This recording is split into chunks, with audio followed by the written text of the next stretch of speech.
Hello students, I welcome you on your very own YouTube channel Manoj Jangri classes. और students, आज की class में हम लोग डिस्कस करेंगे चैप्टर नंबर 6 का सेकंड पार्ट, यानी कि इकोनॉमिक रिफॉर्म्स सिंस 1991 का सेकंड पार्ट, जिसमें हम लोग डिस्कस करने जा रहे हैं meaning of liberalisation, economic reforms under liberalisation and industrial reforms.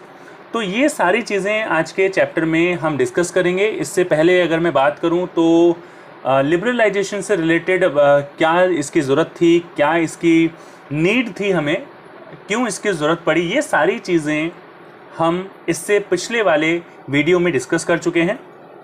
तो अगर आपने इससे पहले वाले वीडियोस नहीं देखे हैं तो आप हमारे चैनल की प्लेलिस्ट पर जाके और IED लाइव सेशंस में चेक कर सकते हैं। So let's talk about meaning of liberalisation without wasting time. But उससे पहले कुछ छोटी छोटी चीज़ें जो आपको पता होनी चाहिए। 1991 में अगर मैं बात करूं तो इससे पहले जो है 1991 से पहले अगर मैं बात करूं तो हम लोग यूज़ करते थे लाइसेंस, कोटा और परमिट वाली पॉलिसी, जिसको हमने रिप्लेस कर दिया लिबरलाइजेशन, प्राइवेटाइजेशन और ग्लोबलाइजेशन से। तो ये चीज़ आपको क्लियर होनी चाहिए कि हमने जो है LPG ने रिप्लेस कर दिया LQP पॉलिसी, यानी लाइसेंस, कोटा, परमिट पॉलिसी को। Let's talk about after that. Former prime minister doctor Manmohan Singh is considered to be the father of new economic policy. New economic policy के फादर कंसिडर किए जाते हैं। Doctor Manmohan Singh introduce the new economic policy on July 24, 1991। तो ये आप यहाँ पर date याद रख सकते हैं, याद रखनी चाहिए आपको अगर आप इंडियन इकोनॉमी का ये चैप्टर कर रहे हैं तो, क्योंकि काफ़ी बार इट हैपन्स कि आपसे ये डेट वगैरह पूछ ली जाती है, टाइमलाइन वगैरह के रिगार्डिंग आपको जो है आपसे पूछ लिया जाता है। तो यहाँ पर हम इसके आगे बात करते हैं। न्यू इकोनॉमिक पॉलिसी में जो 3 कंपोनेंट्स बेसिकली आते हैं वो है लिबरलाइजेशन, प्राइवेटाइजेशन एंड ग्लोबलाइजेशन, जिसकी हम इन सारे चैप्टर्स में बात करने वाले हैं। आगे आने वाले वीडियोस में भी हम बात करने वाले हैं, एक एक करके मैं सारी चीज़ें आपको बताऊंगा। तो LPG यानी लिबरलाइजेशन, प्राइवेटाइजेशन, ग्लोबलाइजेशन। आज के वीडियो में हम बात करेंगे सिर्फ लिबरलाइजेशन की और इंडस्ट्रियल पॉलिसी की। सो अगर हम बात करें कि लिबरलाइजेशन का मतलब क्या होता है, तो it generally refers to removing restrictions and opening various sectors of the economy और loosening of government regulations in a country to allow the increasing role of private sector to do business with fewer restrictions। यानी कि liberalisation का मतलब होता है कि restrictions को remove करना। और I hope you all know कि 1991 से पहले हमारे जो जितने भी सेक्टर्स थे वो पब्लिक सेक्टर के लिए रिजर्व थे। प्राइवेट सेक्टर को बहुत कम जो है अपॉर्चुनिटीज मिलती थी, और मिलती भी थी तो रेगुलराइज बहुत ज़्यादा किया जाता था। तो उन सारी चीज़ों के प्राइवेट सेक्टर के लिए बाकी सारे सेक्टर्स ओपन अप करना और जो गवर्नमेंट रेगुलेशंस हैं उनको लूजन अप करना, यानी कि उनको रेगुलेशंस वगैरह थोड़ा सा मतलब रिलैक्सेशन दे देना। तो इसकी वजह से प्राइवेट सेक्टर का रोल जो है वो इंक्रीज हो। It's like opening of new economic borders for multinational and foreign investment. तो यहाँ पर कि हमारे जो है इकोनॉमिक बॉर्डर्स को ओपन कर देना, मल्टीनेशनल्स को इनवाइट करना, फॉरेन इन्वेस्टमेंट का होना जो पहले इतना ज़्यादा अलाउड नहीं था या बहुत कम अलाउड था। तो इकोनॉमिक रिफॉर्म्स की अगर हम बात करें, लिबरलाइजेशन का मतलब आपको पता लगा कि it means removing restrictions and opening up various sectors and to increase the contribution, to increase the role of private sector. तो ये सारी चीज़ें जो हैं हमारे ऑब्जेक्टिव्स थे इकोनॉमिक रिफॉर्म्स अंडर लिबरलाइजेशन की बात करें तो हमारे पास सबसे पहले आप यहाँ पर देख सकते हैं कि हमारे पास काफ़ी सारी चीज़ें अवेलेबल हैं। इंडस्ट्रियल रिफॉर्म्स हैं, उसके बाद फाइनेंशियल रिफॉर्म्स हैं, उसके बाद फिस्कल रिफॉर्म्स हैं। एक एक करके हम इन सारी चीज़ों की बात करेंगे। फॉरेन एक्सचेंज रिफॉर्म्स हैं हमारे पास, फॉरेन ट्रेड पॉलिसी रिफॉर्म्स भी हमारे पास हैं जो लिबरलाइजेशन के अंडर आते हैं। तो ये सारे रिफॉर्म्स हैं, वन बाय वन हम इन सब की बात करेंगे। आज के वीडियो में हम बात करने वाले हैं इंडस्ट्रियल रिफॉर्म्स की। तो आज के वीडियो में सिर्फ इंडस्ट्रियल रिफॉर्म्स की बात करेंगे। So let's talk about all these things. Reforms under liberalisation, ये वही चीज़ है जो अभी मैंने जो है आपको स्मार्ट आर्ट की हेल्प से दिखाई। Industrial reforms, financial reforms, fiscal reforms, foreign exchange reforms, foreign trade policy reforms. तो ये जो है 5 रिफॉर्म्स हुए, one by one I will explain them, and अगर आपको कोई प्रॉब्लम हो तो आप मुझे कमेंट सेक्शन में कमेंट करके बता सकते हैं. I will definitely try to answer you as soon as possible. तो यहाँ पर मैंने आप देख सकते हैं कि बैकग्राउंड में मैंने ऐसे कुछ ये डोर्स ओपन किया हुआ कुछ ऐसा कुछ दिखाया गया है. तो ये इसलिए दिखाया है मैंने सो दैट आप ये मैंने डिपिक्ट करने की कोशिश की है कि इंडियन इकोनॉमी ने भी अपने दरवाजे जो हैं, अपने डोर्स जो हैं वो प्राइवेट सेक्टर के लिए, मल्टीनेशनल्स के लिए, फॉरेन डायरेक्ट इन्वेस्टमेंट्स के लिए ओपन अप कर दिए थे इंडस्ट्रियल सेक्टर में.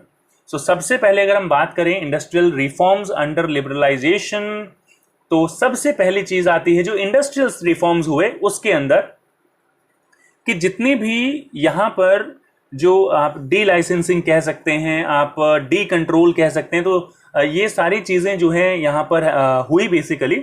सो पहला पॉइंट यहां पर आता है अबॉलिशन ऑफ इंडस्ट्रियल लाइसेंसिंग, कि इंडस्ट्रियल लाइसेंसिंग का अबॉलिशन हुआ. यहां पर जो इंडस्ट्रियल लाइसेंसिंग की जरूरत पड़ती थी पहले, अब यहां पर उसकी जरूरत नहीं है. तो अबॉलिशन ऑफ इंडस्ट्रियल लाइसेंसिंग यहां पर हुआ. प्रायर टू इकोनॉमिक रिफॉर्म्स, अच्छा इस अबॉलिशन ऑफ इंडस्ट्रियल लाइसेंसिंग को हम डी लाइसेंसिंग पॉलिसी भी बोलते हैं, तो मतलब एक ही है, कंफ्यूज होने की जरूरत नहीं है. Prior to economic reforms licence was required to start a business. आपको बिजनेस स्टार्ट करने के लिए लाइसेंस लेना पड़ता था. अगर आप उस बिजनेस को एक्सपेंड करना चाहते हैं तो भी आपको लाइसेंस लेना पड़ेगा. Production and diversifying the production, अगर एक्सपेंड करना स्टार्ट करना चाहते हैं, एक्सपेंड करना चाहते हैं, डाइवर्सिफाई करना चाहते हैं, सबके लिए आपको जो है रिक्वायरमेंट होगी. किसकी? यहां पर लाइसेंस की आपको जो है रिक्वायरमेंट होगी अगर आप यहां पर ऐसा कुछ करना चाहते हैं. इसके बाद अगर मैं बात कहूं तो ऑल सच रिस्ट्रिक्शंस वर रिमूव्ड अंडर इंडस्ट्रियल रिफॉर्म्स. ये सारी रिस्ट्रिक्शंस जो थी कि बिजनेस स्टार्ट करने के लिए लाइसेंस लेना, एक्सपेंशन के लिए लाइसेंस लेना, डाइवर्सिफिकेशन के लिए लाइसेंस लेना, तो ये सारी चीजें बेसिकली अब इनकी रिक्वायरमेंट नहीं होगी. Licensing is also not needed for increasing production capacity now. Licensing has been abolished for almost all products. सारे प्रोडक्ट्स के लिए लाइसेंसिंग को हटा दिया गया, एक्सेप्ट किन किन चीजों के लिए? डेंजरस एंड हार्मफुल गुड्स, अगर आप उनका प्रोडक्शन करते हैं तो उनके लिए आपको लाइसेंस की जरूरत पड़ेगी, like alcohol, cigarette, industrial explosive, defence equipment and dangerous chemicals. अगर आप इस तरीके का प्रोडक्शन कर रहे हैं, इन तरीके के गुड्स का प्रोडक्शन करते हैं, इन दैट केस आपको जो है लाइसेंसिंग की रिक्वायरमेंट होगी. अदरवाइज आपको लाइसेंसिंग की कोई भी जरूरत नहीं है. इसके बाद बात करते हैं, ये पहला पॉइंट था इंडस्ट्रियल रिफॉर्म्स अंडर लिबरलाइजेशन की हम बात कर रहे हैं, टॉपिक की बात कर रहे हैं. तो यहां पर डी रिजर्वेशन आप देखेंगे, इससे पहले अगर आप बात करेंगे तो यहां पर डी लाइसेंसिंग था. इसके बाद अगर आप देखेंगे तो यहां पर D reservation of production areas जो है वो है, यानी कि D licensing, D reservation, D control. तो इस तरीके से आप जो है चीजों को समझ सकते हैं. तो D reservation of production areas मतलब पहले कुछ एरियाज ऐसे थे कि जिनको स्मॉल SSI स्मॉल सेक्टर के लिए रखा गया था, बाकी सारी चीजों के लिए रखा गया था, और अब उनको जो है इस तरीके का रिजर्वेशन जो है वहां से हटा दिया गया. तो इसको dereservation of production areas हम कहते हैं. The goods which are earlier reserve for SSI यानी कि स्मॉल स्केल इंडस्ट्री के लिए जो रिजर्व थे, अब ओपन अप कर दिए गए लार्ज स्केल यूनिट्स के लिए. Also in many industries the market forces have been allowed to determine price instead of directive policies of the government. पहले काफी बार ऐसा होता था कि जो इंडस्ट्रीज थी वो गवर्नमेंट की डायरेक्टिव पॉलिसीज के अकॉर्डिंग अपनी कमोडिटी का प्राइस डिसाइड करती थी. तो यहां पर अगर हम लोग बात करें, ये चीज उसके बाद हटा दी गई, ये रिस्ट्रिक्शंस उसके बाद हटा दिए गए, यानी producers were free to decide the price of the commodity. The investment limit of SSI increase to 5 crore rupees. ये पहले NCERT में सिर्फ 1 करोड़ गिवन था, अभी ये 5 करोड़ NCERT में कर दिया गया है. तो हम भी इसको यहाँ पर 5 करोड़ रुपीज लिख रहे हैं. लेकिन एक चीज आपको ध्यान रखनी है, recently government has made some changes in it. तो अगर आप इसके लेटेस्ट चेंजेस के बारे में जानना चाहते हैं तो उसके लिए आपको क्या करना पड़ेगा? गूगल करना पड़ेगा. इसके लिए गूगल महाराज से पूछना पड़ेगा कि क्या कुछ चेंजेस यहाँ पर आए हैं.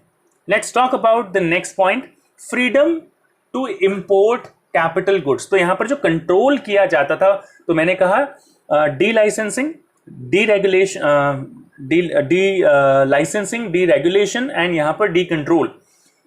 इंपोर्ट ऑफ कैपिटल गुड्स जो होता था उसके लिए फ्रीडम दे दी गई, पहले इस तरीके की फ्रीडम नहीं थी। The industrialist were given freedom to import capital goods to upgrade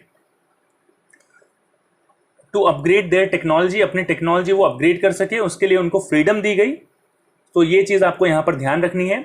all the restrictions यानी कि permissions from the government to import the technology on the import of machines, tools and equipments have been removed, उसको remove कर दिया गया कि अब आपको government से परमिशन लेने की जरूरत नहीं है। Automatic permission to high priority industry will be given. Import of raw material from abroad is allowed now, पहले अलाउड नहीं था, अब जो है उसे भी अलाउड कर दिया गया। तो ये हमारी बात हुई freedom to import capital goods, आप कैपिटल गुड्स इंपोर्ट कर सकते हैं और जो ऑटोमेटिक परमिशन मिल जाएगी जो हाई प्रायोरिटी इंडस्ट्रीज हैं, यानी कि जिनकी जो रिक्वायरमेंट हमारी इकोनॉमी को ज्यादा है। नेक्स्ट पॉइंट है contraction of public sector. Public sector का कॉन्ट्रैक्शन हुआ, कॉन्ट्रैक्शन यानी कम हुए। पहले पब्लिक सेक्टर बहुत ज्यादा डोमिनेंट था, लेकिन उसके बाद इस बेसिकली जो पब्लिक सेक्टर का जो दबदबा था, जो डोमिनेंस थी, उसको कम किया गया। So contraction of public sectors under new industrial policy, the number of industries for public sector reduce to 17 to 8, 17 से घटाकर 8 कर दी गई। In 2010 and 11 the number of these industries reduced merely to 2। और आज के टाइम में अगर मैं बात करूं तो 2010-2011 में गवर्नमेंट ने 2 इंडस्ट्रीज ही जो हैं, 2 सेक्टर जो हैं वो पब्लिक सेक्टर के लिए रिजर्व करके इंडस्ट्रियल पॉलिसी के अंदर रखे हुए हैं पब्लिक सेक्टर में। वो है, एक है एटॉमिक एनर्जी और रेलवेज। तो ये 2 चीजें हैं और दोनों की इमेज जो है मैंने यहाँ पर आपको दिखाई हुई है, बनाई हुई है, सो दैट आपको यहाँ पर कोई भी इश्यू, कोई भी ऐसी प्रॉब्लम ना हो। आई होप आपके समझ में आया होगा। अगर आप समझ पा रहे हैं तो मुझे कमेंट बॉक्स में कमेंट करके जरूर बताएं। और इसी तरीके के और भी वीडियोस हमारे प्लेलिस्ट में अवेलेबल हैं, डिस्क्रिप्शन में भी मैं उन्हें दे दूंगा, तो आप चाहें तो इससे प्रीवियस वीडियोस भी देख सकते हैं। चैनल सब्सक्राइब कर लीजिए ताकि लेटेस्ट वीडियोस की नोटिफिकेशन आपको सबसे पहले मिल जाए और आपसे कोई भी वीडियो मिस ना हो। आपके प्यार और आपके सपोर्ट की हमें बहुत ज्यादा जरूरत है, क्योंकि अगर ये वीडियोस हम बना रहे हैं और आपका प्यार नहीं मिल रहा है तो फिर मेरे ख्याल से ये सारी चीजें यूजलेस हैं। तो थोड़ा सा प्यार दिखाइए, चैनल को सब्सक्राइब कर दीजिए और लाइक करना बिल्कुल ना भूलें। चलिए बात करते हैं नेक्स्ट पॉइंट की, withdrawal of price restriction. Even though ये पॉइंट कहीं ना कहीं मैं पहले भी डिस्कस कर चुका हूं, लेकिन फिर से डिस्कस कर देता हूं यहां पर कि the withdrawal of price restriction, पहले गवर्नमेंट रिस्ट्रिक्ट करती थी प्राइस को कि आप इस कमोडिटी का इससे ज्यादा प्राइस नहीं रख सकते, लेकिन इंडस्ट्रियल सेक्टर रिफॉर्म्स के under the practice of government fixing the prices of necessary goods was stopped and market is given freedom to decide the price of the commodities. और यहां पर मैंने डिमांड और सप्लाई की हेल्प से, यहां पर जब भी हम बात करते हैं मार्केट की, तो डिमांड और सप्लाई आपस में किसी भी कमोडिटी का प्राइस जो है वो डिसाइड करती हैं। Competition act 2002 instead of monopolies and restrictive trade practices की जगह जो है कॉम्पिटिशन एक्ट आ गया। एमआरटीपी एक्ट इसको बोलते थे। एमआरटीपी की जगह कॉम्पिटिशन एक्ट 2002 को जो है गवर्नमेंट ले आई। No licenses required for expansion of production capacity, और इसकी वजह से जो है आप अगर प्रोडक्शन कैपेसिटी को एक्सपेंड करते हैं, बढ़ाते हैं, तो उसके लिए गवर्नमेंट से लाइसेंस की रिक्वायरमेंट आपको जो है वो नहीं पड़ेगी। तो ये इंडस्ट्रियल रिफॉर्म्स थे जो लिबरलाइजेशन के अंदर हुए। इसके बाद नेक्स्ट क्लास में स्टूडेंट्स हम लोग डिस्कस करेंगे पार्ट 3 में फाइनेंशियल रिफॉर्म्स। फाइनेंशियल रिफॉर्म्स जो है लिबरलाइजेशन में क्या क्या हुए, तो फाइनेंशियल रिफॉर्म्स की अगर मैं बात करूं तो इसके ऊपर क्वेश्चन जो है वो 2020 में सीबीएसई में पूछा गया था और बहुत इंपॉर्टेंट है वो पॉइंट।